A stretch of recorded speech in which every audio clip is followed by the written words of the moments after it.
পাপা দেখ, ওই এই দেখ, আসবি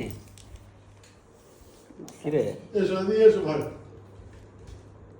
আরে বারে, আহারে আহারে, আমরা সব আমরা ফুটো কপাল নিয়ে জন্ম হয়েছি বাবা। দাদান দে। আহারে আহারে আহারে, আয় আয় আয়। ছেলের প্রেস্টিজ চলে গেছে। অভিমান অভিমান। ও বাপ্পা, আয় কত পাপা এসো। তখন কিভাবে ডেকেছিল? এই যে, আচ্ছা। আরে আরে তুমি দিয়ে দাও, তুমি আমি দিয়ে দাও, তুমি দিয়ে দাও পাপা, তুমি দিয়ে দাও, যাবো গাড়ি দিয়ে দাও। হ্যাঁ এই তো। আমি তো যাবো যাবো তো কাউকে হ্যাঁ আর আমাকে এখানে দিয়ে দাও, মাকে দিয়ে দাও, মাকে দিয়ে দাও। আমি